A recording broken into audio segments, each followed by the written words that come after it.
Hey y'all, Van Lufa here. On this Sunday night / Monday morning, I am going over day 10 of the Derek Chauvin trial. Again, as I say, watching and recapping the Chauvin trial so that you don't have to.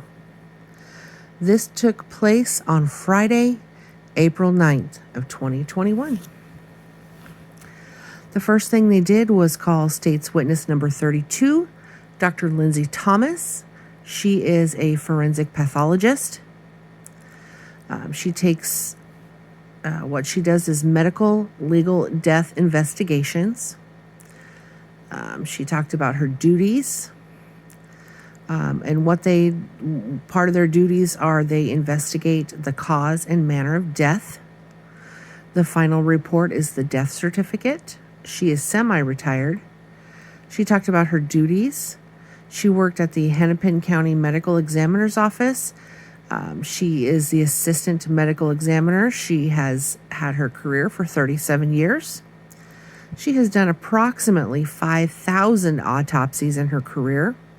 She is also a clinical instructor.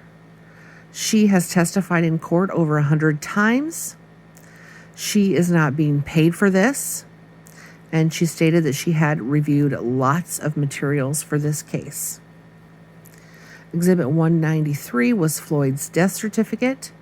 Based on all of the information, do you agree with Dr. Baker's cause of death? And she said yes. Cardiopulmonary arrest complicating law enforcement, subdual restraint, and neck compression. So that is the cause of death that is listed on his death certificate. The primary mechanism of death was asphyxia. And she also stated that the activities of the police officers that day caused his death. She explained the mechanisms of death and what that means is it explains what is going on in the body at that time. She talked about narrowing of the hypopharynx. What did you base your conclusion on in this case? And she said it was mainly videos.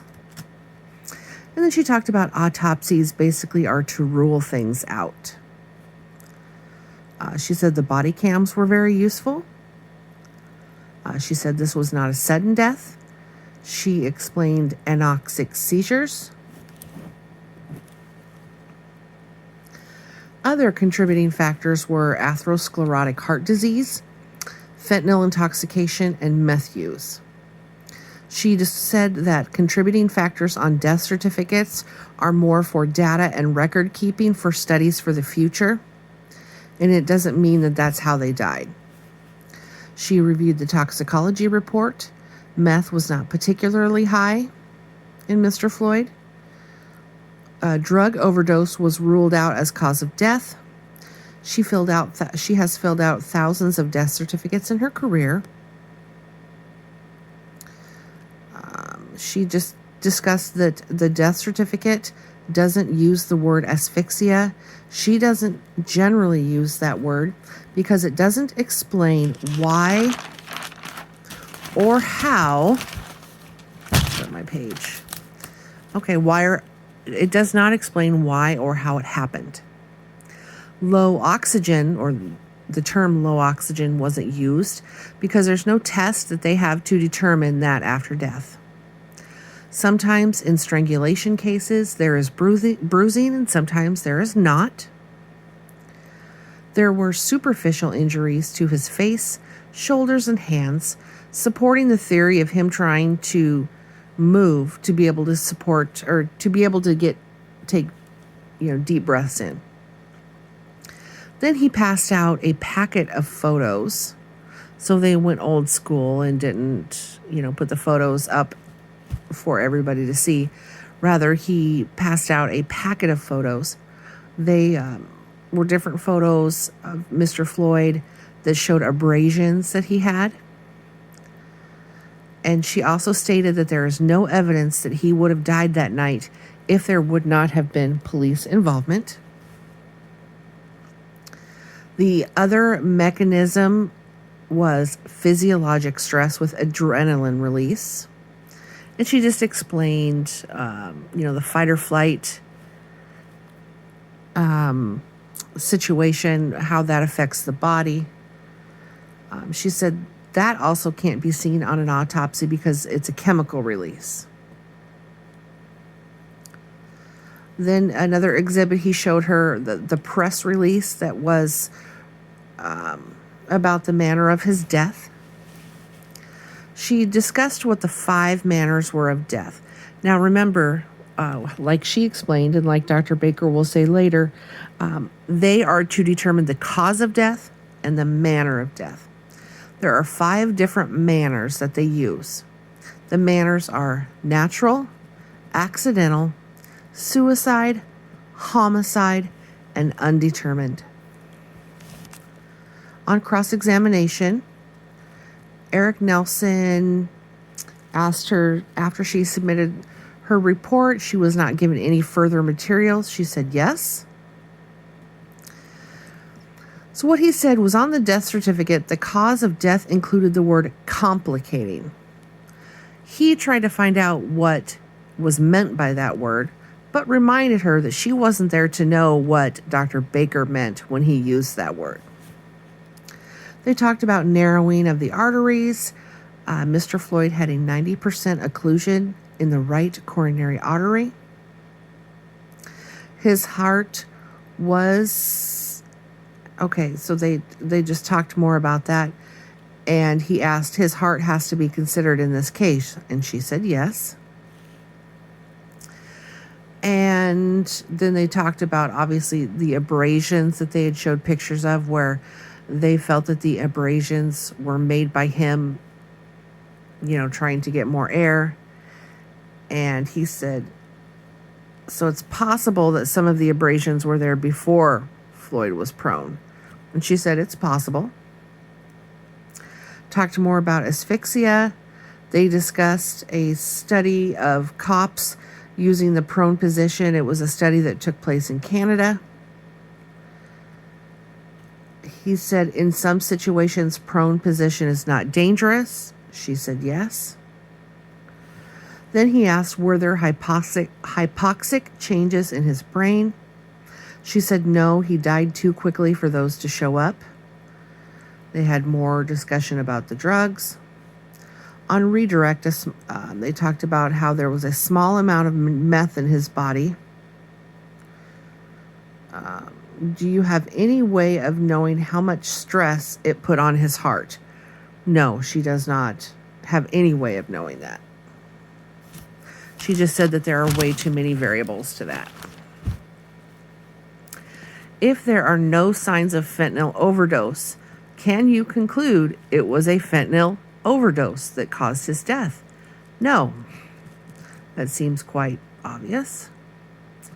They discussed the symptoms of fentanyl overdose. Ultimately, they go into a coma. Yes. Was he in a coma? No. Was there any evidence of damage of the heart? No. Dr. Baker didn't even take pics of it intact because nothing was found. On cross-examination, Eric Nelson asked this, among other things: after a heart stops, can a person still breathe? And she said it can, or they can. Then they had lunch. They came back from lunch. They had State's Witness number 33, Dr. Andrew Baker. He is the chief medical examiner for Hennepin County, and he was also the doctor who performed the autopsy on Mr. Floyd. He has been the chief medical examiner since 2004. He discussed his duties. He was in the Air Force as a medical examiner for 4 years. I believe he said it was from 1998 through 2002. He was also a former president of the National Board of Medical Examiners, and as a side note, apparently the youngest president to serve. What was interesting is that when it came to the autopsy, he had become aware that there was especially a viral video, but other videos, and he chose not to watch any videos prior to the autopsy because he did not want the autopsy to be biased. He discussed what the process of the autopsy is, such as starting with the external exam and then moving into the internal exam. He stated that the autopsy is just one piece of the death investigation. Other pieces that are needed are past medical history, family history, previous medical records from primary care physicians, hospital and ambulance records. But the autopsy is critically important, though. Then he was shown the packet of photos that were shown earlier. He stated that all of those photos were taken by him, and he discussed the findings in the photos. They talked about the examination of the heart. He stated he did not photograph the heart intact. He doesn't normally photograph normal organs intact like that. His heart was enlarged by weight. He explained how he carefully dissected the heart. He explained the findings. There was no evidence of heart problems. I don't know why I wrote that, because the next sentence states he had a 75% narrowing of the coronary artery. There were no acute changes of plaque buildup. And he called the plaque that he had stable plaque. No blood clots were found in the heart.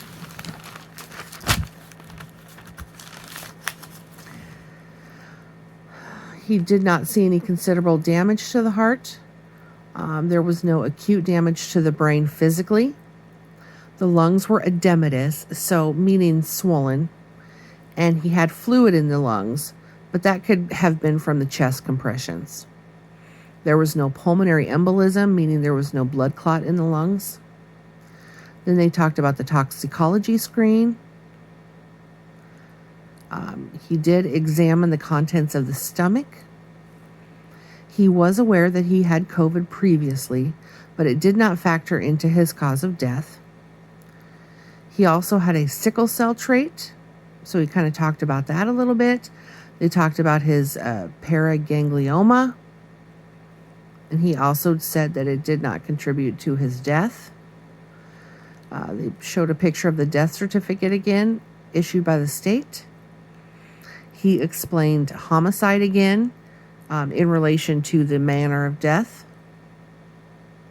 He read his cause of death, and in this case, the word complicating meant occurring in the setting of, meaning where it happened or how it happened. He did discuss that he had a mildly enlarged heart. And he just explained the heart gave out because the restraint was more than Mr. Floyd could take. He talked more about the toxicology report and drugs that were found, but that neither were the cause of death. They took a break.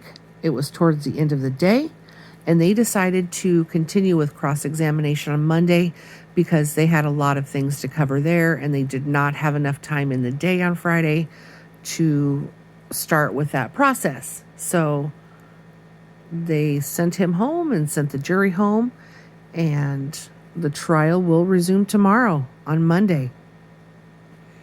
And that, my friends, is all I have. I would have done a scrub of the day, but I had changed before I had started doing this because I have been working like crazy and I wanted to get in my pajamas. And it's not going to get any better, my friends. I'm working a lot right now. Anyway, thank you guys again for watching so much. I appreciate all of your comments as well. If you watch my video, just take a second to say hi to me so I know. So that I know that people are watching this. Anyway, that's all I have for today, you guys. Tomorrow starts week number 3. And this time I actually will get to watch it on the day that it actually occurred. It's a miracle. But again, thank you guys so much for watching, and I'll see you on the next one. Bye.